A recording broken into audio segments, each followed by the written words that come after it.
Hola a todos, el tema de hoy es infecciones de transmisión sexual y le titulé como mitos y verdades. Es muy importante hablar de este tema para médicos generales porque en salas de urgencia muchas veces vemos pacientes con signos o síntomas de enfermedades de transmisión sexual o personas que vienen algo desesperadas por un signo o síntoma de alguna enfermedad de transmisión sexual y muchas veces alguna respuesta hay que dar o saber qué pedir o cómo guiar. En primer lugar, vamos a hablar un poco de si es enfermedades de transmisión sexual o infecciones de transmisión sexual. Siempre escuchamos discusiones de la forma de decir es ITS y no es ETS, y aquí vamos a hablar un poco de eso. Es una cuestión finalmente de terminologías que muchas veces son sinónimos, y la diferencia es que entre uno y otro es que, como dice aquí, las personas pueden contraer una infección sin que en realidad se convierta en enfermedad. Es decir, es lo que conocemos muchas veces como portadores sanos. Uno puede contraer por contacto sexual alguna bacteria. Eso pasa a ser un portador asintomático de la persona y no manifiesta la enfermedad. Por lo tanto, estaríamos hablando de una infección de transmisión sexual y no necesariamente una enfermedad. Por eso, un término más genérico, más general, es infección de transmisión sexual. Sería lo más correcto. Enfermedades venéreas se denominan estas enfermedades, que el término deriva de Venus, la diosa del amor, venérea, y son infecciones que se transmiten de una persona infectada a otra por medio del sexo vaginal, oral o anal o a través de contacto íntimo sexual estrecho. Esto es muy importante tener muy presente, de que no necesariamente debe haber una penetración sexual para adquirir una infección de transmisión sexual, porque tan solo por el contacto de piel con mucosa o mucosa con mucosa, puede haber un contagio de una infección de transmisión sexual. A nivel mundial existe un alarmante aumento de casos, muchas veces por la globalización, por el aumento de la promiscuidad, las mayores libertades, el mayor fácil acceso que existen a los excesos, digamos, y eso es objeto de preocupación hoy día en los países del mundo. Hay un alarmante incremento en la resistencia a antibióticos, específicamente con la Neisseria gonorrhoeae y con el Mycoplasma genitalium. Algunas complicaciones que hay que tener en cuenta que pueden ocurrir con estas infecciones: puede ocurrir una enfermedad pélvica inflamatoria en las mujeres, pueden ocurrir embarazos ectópicos, pueden ocurrir situaciones de infertilidad causadas podría ser una obstrucción de las trompas de falopio en la mujer, podría ser por una obstrucción de los conductos deferentes, de los epidimos en el hombre. Por lo tanto, es un factor importante de infertilidad. Podría producir un dolor pélvico crónico, enfermedades neurológicas y cardiovasculares, etc.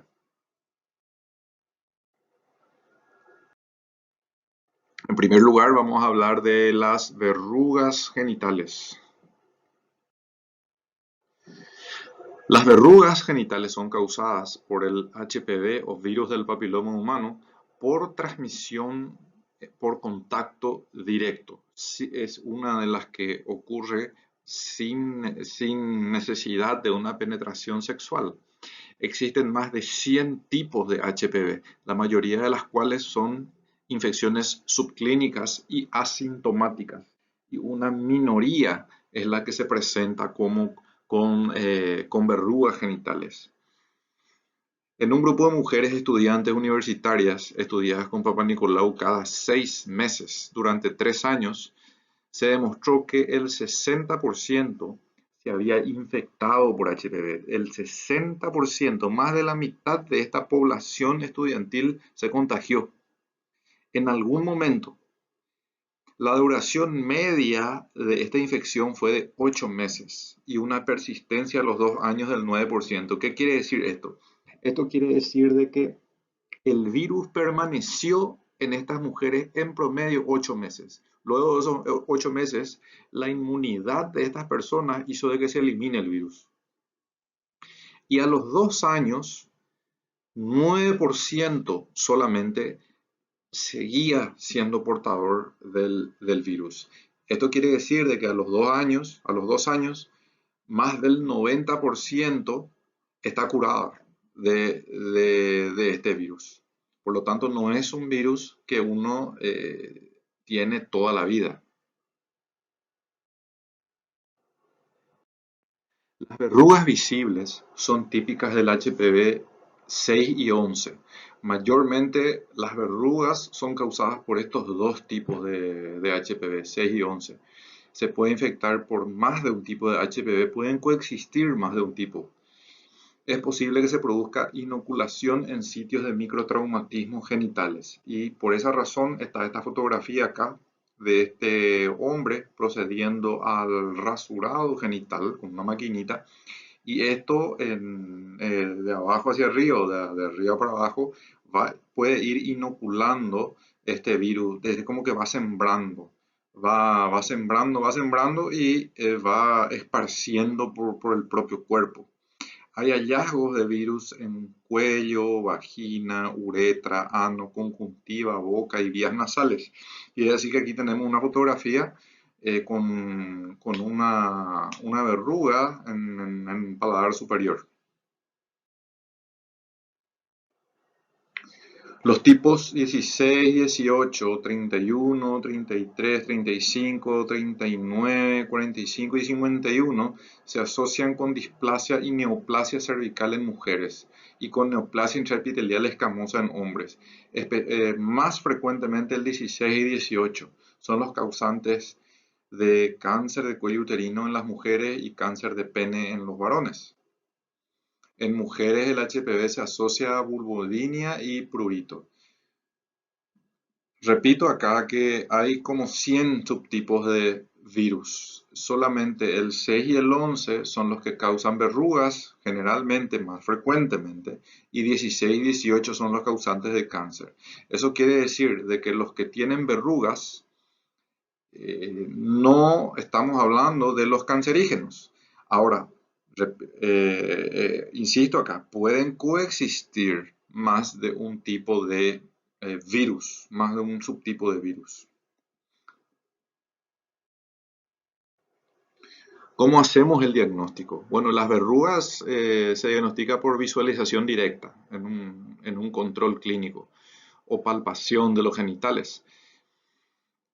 Lo importante es encontrar si es que estos virus causan cambios a nivel microscópico en cuello uterino. Al virus le gusta la zona de transición epitelial y le gusta por eso el cuello uterino.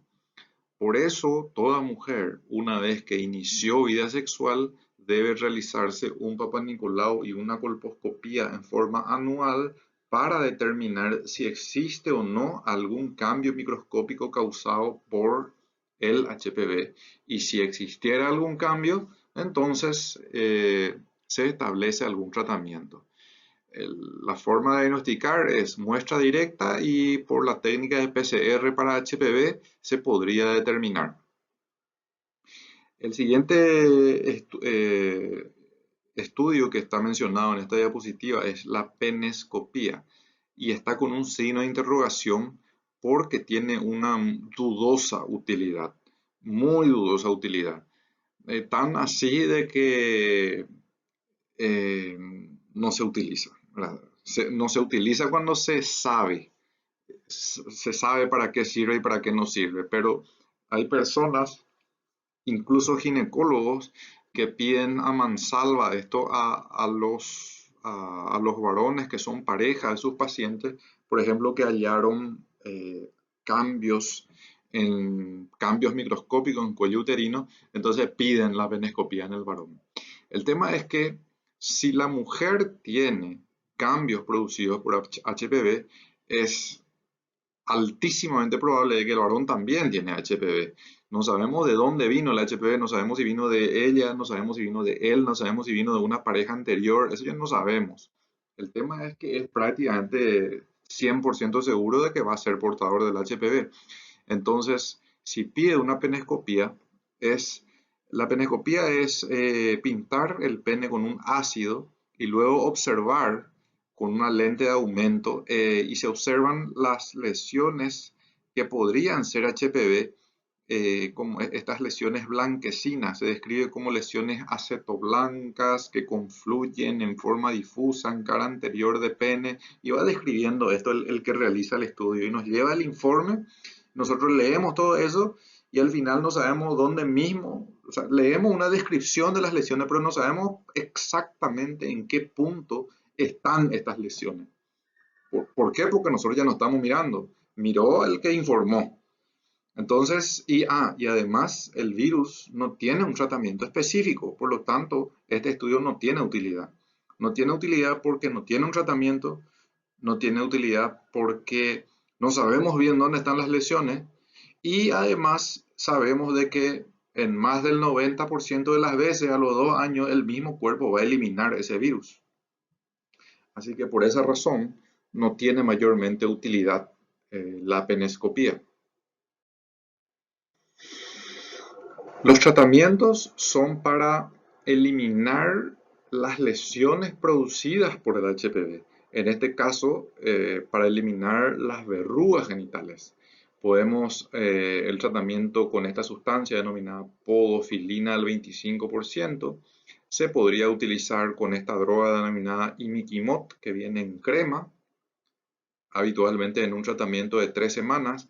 Lastimosamente son poco efectivas, en 20% de las veces más o menos funciona, pero finalmente es una opción más, es un tratamiento de bajo costo que se podría utilizar en verrugas pequeñas cuando son de poca cantidad.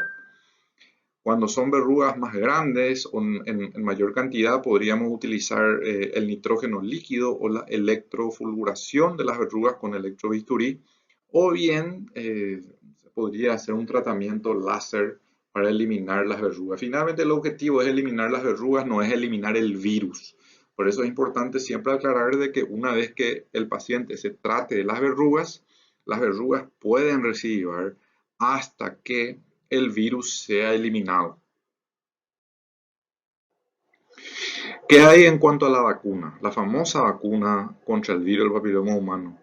Esta es una vacuna, la que actualmente disponemos en el Paraguay, es una vacuna cuadrivalente. Sirve para 4 tipos de virus. El virus es tipo 6 y 11, que son los mayormente causantes de verrugas, y el 16 y 18, que son mayormente causantes de cáncer de cuello uterino. Son altamente efectivas estas vacunas y están en el Programa Nacional de Vacunación en el Paraguay para mujeres de 9 a 14 años. ¿Por qué esa edad? Por 2 razones.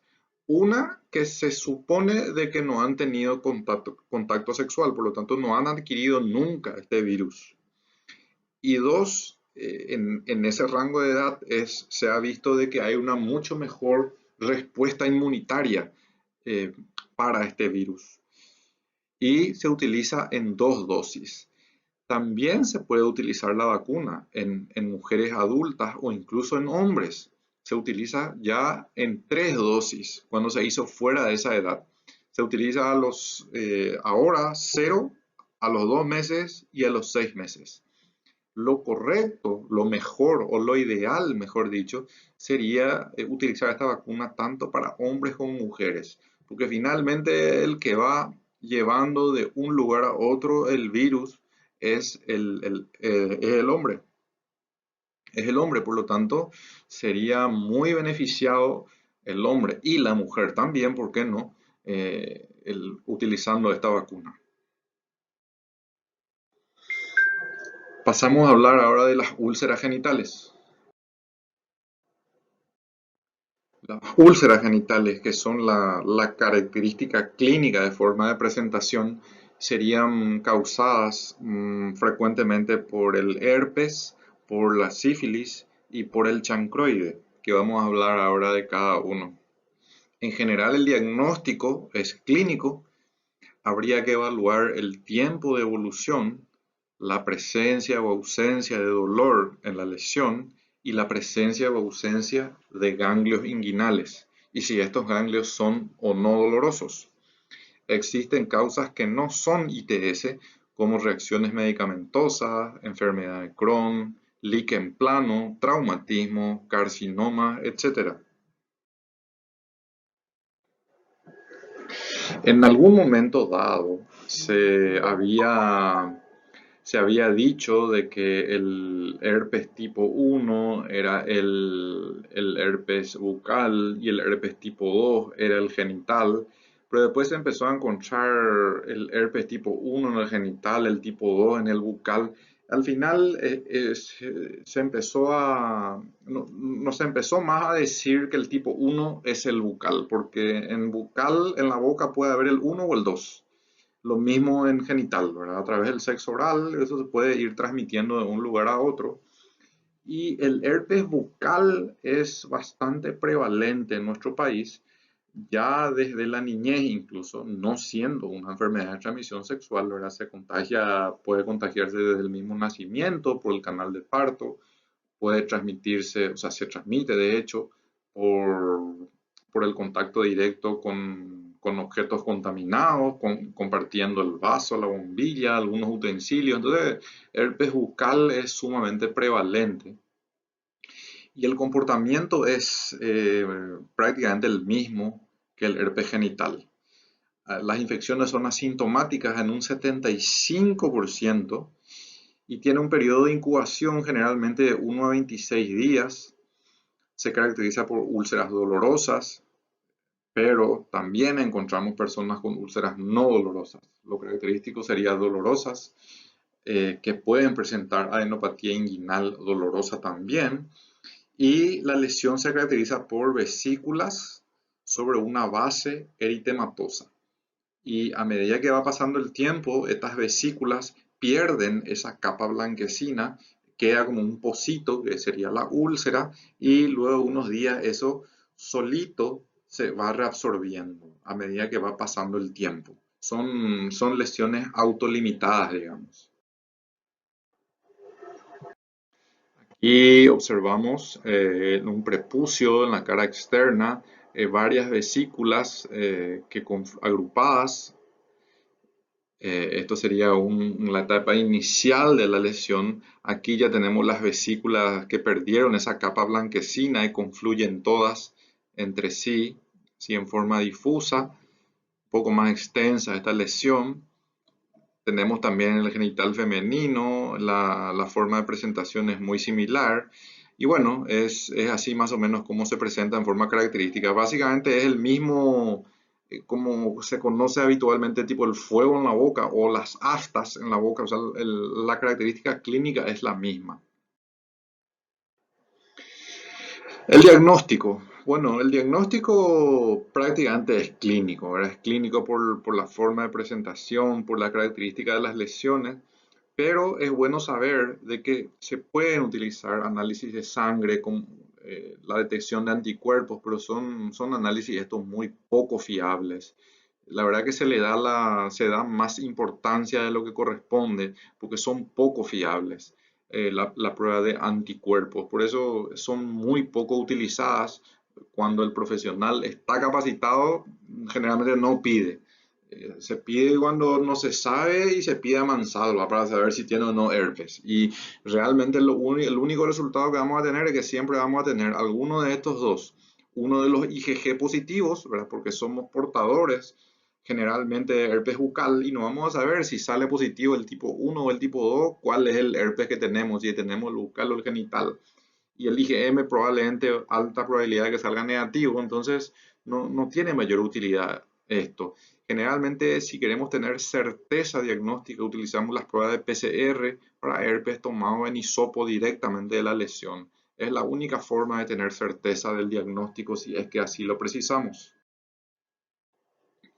En cuanto al tratamiento, sabemos de que pueden aparecer y desaparecer sin ningún tratamiento. Aunque no hagamos nada, esto aparece y desaparece al cabo de 5 a 7 a 10 días. Podemos tratar igual con los antivirales aciclovir, valaciclovir o famciclovir, que utilizando de la forma adecuada acortamos ese periodo de enfermedad.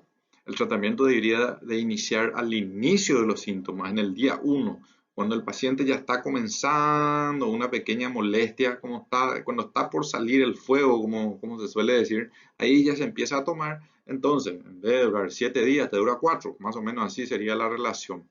Puede reducir la gravedad y la duración. Y ojo, los agentes tópicos no son recomendados, no tienen mayormente utilidad, incluso pueden llegar a entorpecer la desaparición de las lesiones. Existen la ciclovir en ungüento, en crema, pero no son utilizados, no deberían ser utilizados. Los vía oral son los que realmente son efectivos. Hay varias opciones, varios esquemas de tratamiento según sea el caso. Podemos tener casos de que es herpes por primera vez, podemos tener herpes recurrentes, podemos utilizar tratamientos preventivos, ya cuando sabemos que una persona es portadora de herpes y sabemos de que tiene a repetición eh, las apariciones de estas lesiones, podemos hacer incluso un tratamiento preventivo según sea el caso. En el caso del primer episodio, utilizamos habitualmente aciclovir de 400 miligramos 3 veces al día y dependiendo de la disponibilidad de las drogas, a veces también hay valaciclovir que se utiliza 2 veces al día, dependiendo de la disponibilidad, como les dije, y cuando hay herpes recurrente, se podría utilizar aciclovir de mayor dosis de 800 miligramos 3 veces al día por 2 días o las otras alternativas. Podemos utilizar, así como les dije, terapias supresivas en caso de que una persona que sepa que es portadora y no quiere tener una mala sorpresa de que aparezcan estas lesiones. Por ejemplo, va a ir de luna de miel, va a ir de un viaje de vacaciones, se va a casar o tiene un examen. Entonces, se puede tomar ya en forma preventiva, por ejemplo, el aciclovir 400 2 veces al día y bueno, según sea la recurrencia. Pasamos a hablar ahora de la sífilis.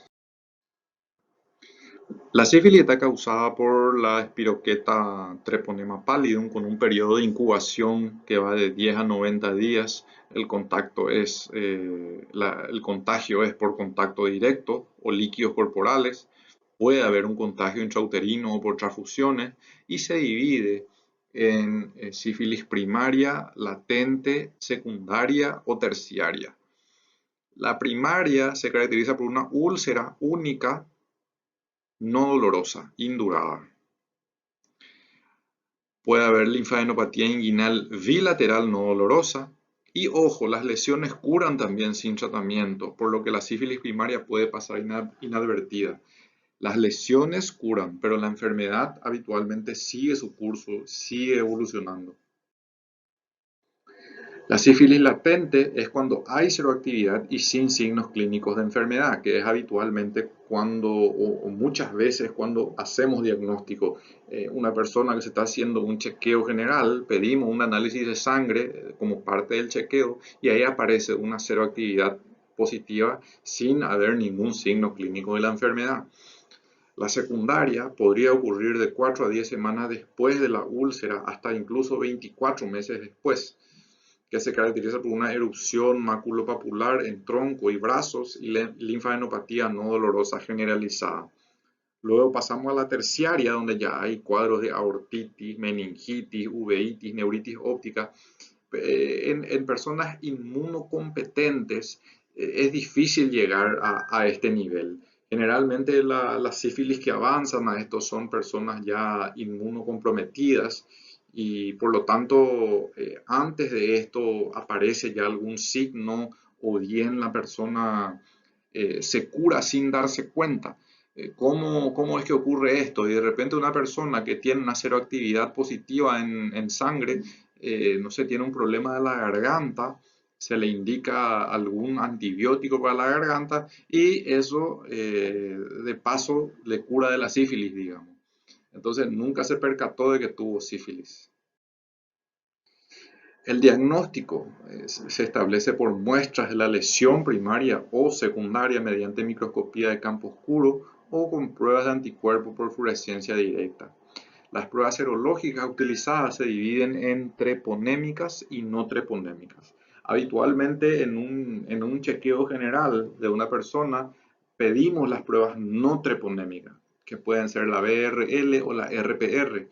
La BRL es la que habitualmente hay en cualquier laboratorio. RPR hoy día hay en uno o dos laboratorios solamente del país, pero bueno, los dos tienen la misma utilidad.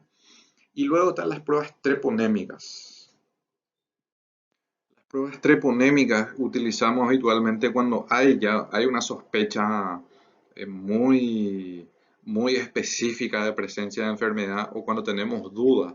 Cuando en un análisis encontramos una actividad de BRL, entonces pedimos una segunda prueba de BRL o RPR y añadimos el FTABS, que es FTABS, IgG, IgM, para determinar si hay actividad de sífilis o bien hubo.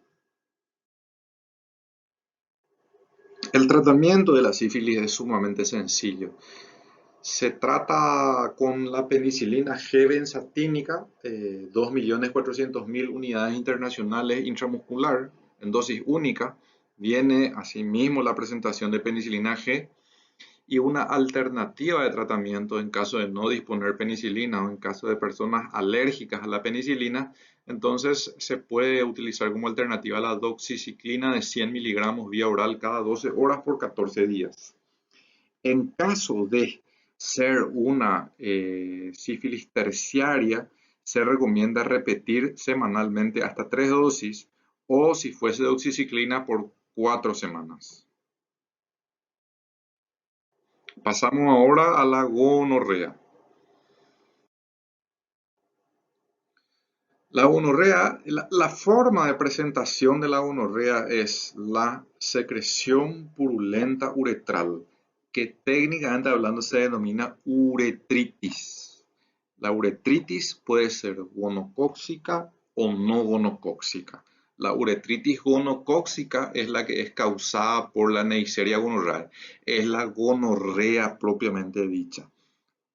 A veces a cualquier secreción uretral ya se le denomina gonorrea, a veces no siendo, ¿verdad? El tema de que el tratamiento habitualmente es el mismo.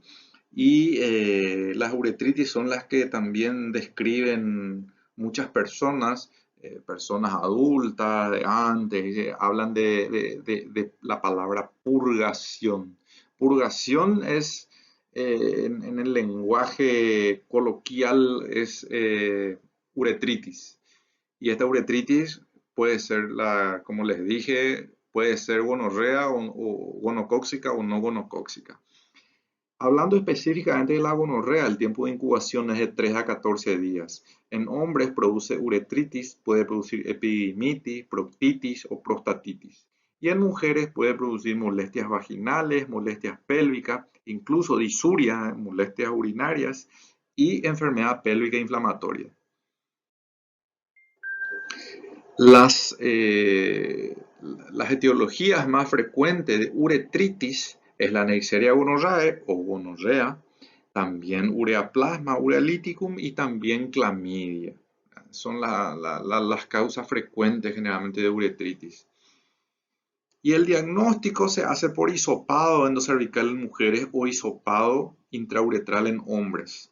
Se puede cultivar eso, se puede hacer la prueba de PCR para diagnóstico de uno de estos gérmenes. El tratamiento habitualmente se hace un tratamiento empírico para uretritis. Cuando el paciente viene a la urgencia por una secreción uretral, eso es totalmente visible. Lo correcto es la toma de muestra, hacer un hisopado en el mismo momento, enviar a cultivo o prueba de PCR, lo ideal sería PCR, y ya le instauramos tratamiento. Hacemos un esquema de tratamiento que cubre la uretritis gonocócica y también las causantes no gonocóxicas. Ese amplio espectro cubrimos combinando dos antibióticos en dosis única. Un inyectable es ceftriaxona de 250 miligramos o 500 en dosis única intramuscular, y la acitromicina vía oral, dosis única de 1 gramo. Con esta combinación de medicamentos en dosis única estaríamos curando cualquier tipo de uretritis. Pasamos ahora a hablar de chancroide. Pasamos a hablar ahora del linfogranuloma venéreo, causada por la clamidia trachomatis, con un periodo de incubación de 3 a 30 días. Se caracteriza por una úlcera única, no dolorosa, en pene, ano o zona vulvovaginal que pasa inadvertida. Presenta adenopatía inguinal unilateral dolorosa, supurativa y síntomas generales 2 a 6 semanas después de la curación de la úlcera incluso. El diagnóstico habitualmente clínico, el cultivo es positivo en 30 a 50% de los casos y se puede confirmar con títulos de anticuerpos por fluorescencia indirecta. El tratamiento, aquí aparece nuevamente la doxiciclina, 100 miligramos, 2 veces al día por 3 semanas, o una alternativa a la doxiciclina, la eritromicina de 500, 4 veces al día. Hablamos de otras infecciones por clamidia. Fíjense que en Estados Unidos es la más prevalente. Tiene un periodo de incubación de 3 a 14 días y la mayoría son asintomáticos. La mayoría son portadores sanos, portadores asintomáticos. La consecuencia más habitual de la clamidia en el hombre es la epididimitis.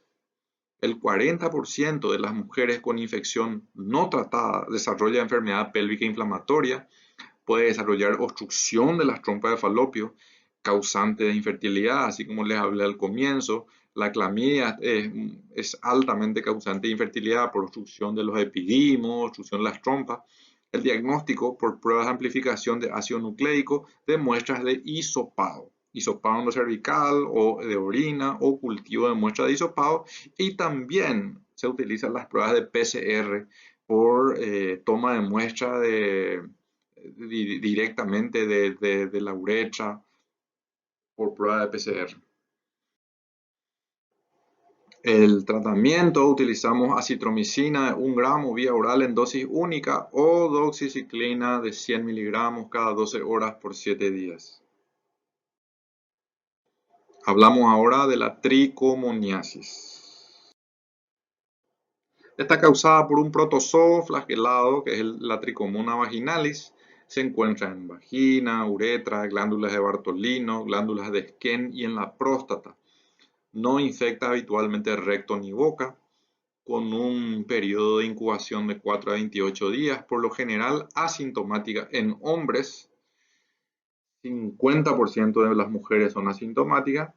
Y las sintomáticas se caracterizan por secreción vaginal maloliente de consistencia espumosa, blanquecina o verdosa, con prurito, eritema, dispareunia, urgencia miccional, también produce síntoma urinario, y se caracteriza por una vulva aframbuesada o cuello en frambuesa, así como observamos en esta fotografía.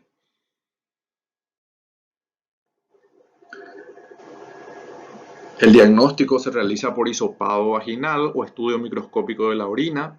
Se realiza también cultivo uretral o cultivo de primer chorro de orina. Se puede hacer también el PCR en primer chorro de orina. Y el tratamiento es sencillo, con metronidazol vía oral de 2 gramos en dosis única. También se podría usar metronidazol en óvulos a la noche, por ejemplo, por 10 días.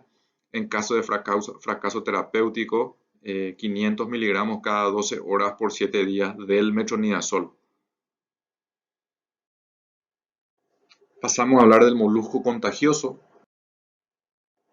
Molusco contagioso no es solamente una enfermedad de transmisión sexual, también puede transmitirse por muchas otras vías, por eso es muy frecuente en niños por contacto con objetos contaminados, virus DNA de doble cadena, 4 subtipos, por contacto directo, objetos contaminados o por autoinoculación con el rascado, por ejemplo. Por eso en niños, ¿verdad? Por eso es frecuente en niños. Podemos encontrar en cara, cuello, pecho, espalda, muslos, perine, y se caracteriza por pápulas perladas, redondeadas, lisas, de 2 a 5 milímetros con una leve depresión central. Es como que tiene un ombliguito en el medio, una depresión central. En inmunocompetentes cura solo, en meses hasta un año. El diagnóstico es clínico. Se podría biopsiar esto y el tratamiento es la cauterización o bien dejamos que pase un tiempo y solito caen estas lesiones. Bien, como hablamos de mitos y verdades, pasamos a desterrar algunos mitos y elegí unas frases para poder analizar, por ejemplo, verrugas, HPV y cáncer. No están precisamente relacionadas las verrugas con el cáncer, eh, pero sí son HPV, sí son causadas por el HPV. Por el HPV hay como 100 subtipos, de los cuales algunas son causantes de verrugas, algunas son causantes de cáncer y el resto, la mayoría de hecho no causa nada. La mayoría hace de que gran parte de la población pueda ser portador asintomática. El VIH solo contraen las personas homosexuales. Bueno, pienso que hoy día ya está, ya no se discute esta frase que hasta los 90 más o menos se creía. Herpes y el milagroso aciclovir. Quiero decir con esto de que realmente la curación de una lesión herpética no está directamente relacionada con la utilización del aciclovir. Pudo haber tomado aciclovir, paracetamol, dipirona, jarabe de sapo, igual se iba a curar el herpes. Lo que sí puede hacer el aciclovir correctamente utilizado, que eso es desde el día 1 de que aparecen los síntomas, puede hacer de que acelere el periodo de desaparición. Ahora, si una persona tiene el herpes y al cabo de 6 días ahí alguien le indica aciclovir, probablemente al día siguiente va a comenzar ya a desaparecer, pero no gracias al aciclovir, sino que porque terminó el ciclo de la enfermedad. Y si utilizamos doble preservativo, ¿será que podríamos disminuir las posibilidades de contagio? Y la respuesta es no. El preservativo está finamente diseñado para cumplir su fin, que es muy eficiente, pero si nosotros utilizamos dos, el roce que habría entre uno y otro podría hacer de que con mucha facilidad se pueda romper. Por lo tanto, no es recomendable. Sexo oral sin y vaginal con preservativo. Y esto es muy frecuente encontrar, por ejemplo, un paciente que tiene una enfermedad de transmisión sexual y te dice, pero si yo siempre utilizo preservativo, no puede ser que tenga. Entonces vos le preguntás, cuando hay penetración usas sí, siempre. Y cuando tenés sexo oral, no, ahí no. Entonces nadie tiene presente de que con el sexo oral se transmiten prácticamente las mismas enfermedades que si hubiese sexo vaginal o sexo anal. Y recuerden que ni siquiera debe haber penetración para haber contagios, sino que puede haber por el simple contacto de piel con piel. Diagnostiquemos HPV a todo el mundo. ¿Será que nos sirve de algo? Y bueno, así como hablamos brevemente de HPV, el HPV realmente no tiene un tratamiento específico. La mayor cantidad de gente son portadores asintomáticos y la mayor cantidad de las personas van a eliminar a su vez el HPV al cabo de un tiempo. Por lo tanto, primero que no hay un estudio para hacer eh, en forma masiva a todo el mundo para diagnosticar HPV. No tiene sentido, ¿verdad? Porque no existe un tratamiento para el HPV. Por lo tanto, lo que sí debemos diagnosticar son las los cambios o lesiones causadas por el HPV. Por dicha razón, las mujeres deben realizarse un Papá Nicolau y colposcopía en forma anual y el varón debe consultar cuando nota algún cambio o la aparición de alguna lesión sospechosa, algo que no estaba. Tengo mis test negativos, no tengo nada. Esto también es otra afirmación clásica de las personas de que creen de que porque tienen un análisis de sangre que, no tienen, que dice que no tienen nada y entonces creen de que no tienen nada. Y no es así, porque no todo podemos medir con un análisis de sangre general. Como vimos, existen muchas bacterias que uno puede ser un portador y que no aparecen en un análisis de sangre. Recién puede aparecer cuando tomamos una muestra, hacemos un hisopado, pedimos un PCR de un hisopado uretral específico, o sea, tengo que pedir un hisopado de PCR para clamidia, por ejemplo, para determinar si hay clamidia. Pero así también hay muchísimas otras enfermedades que hay que ir a buscar para encontrar. No es que en un test general va a salir de que no tengo nada. Por eso hay que tomar con pinzas cuando alguien dice tengo mis test negativos o no tengo nada. No tengo síntomas, no estás infectado. Bueno, creo que ya repetimos hasta el cansancio de que la mayoría de las personas incluso son portadores asintomáticos. ¿Una persona virgen puede transmitir infecciones de transmisión sexual? Y la respuesta es sí. Hablamos de virginidad en este caso desde el concepto puramente físico, ¿verdad? Que cuando nunca hubo penetración, digamos. Pero al haber un simple contacto de dos cuerpos sin ropa, puede haber transmisión tranquilamente de infecciones de transmisión sexual. Me aparecieron lesiones y culpo a mi pareja actual. Esto vemos muy frecuentemente en consultorios, parejas acusadas de infidelidad, ¿verdad? Por la aparición de enfermedades y es complejo manejar esto porque sabemos nosotros de que podemos ser portadores asintomáticos de algo que, que me pudo haber transmitido una pareja hace 5 años y ahora, estando con otra pareja, de repente me brota o bien le brota a él. Entonces, es muy difícil saber quién se contagió, cuándo se contagió, cómo se contagió. Es imposible. Si aparecen unas lesiones ahora, no necesariamente te contagiaste ahora con esa persona. Entonces, es muy complejo realmente poder determinar esto. Así que creo que con estos 10 puntos podemos desterrar algunos mitos y conocer algunas verdades sobre las enfermedades o infecciones de transmisión sexual.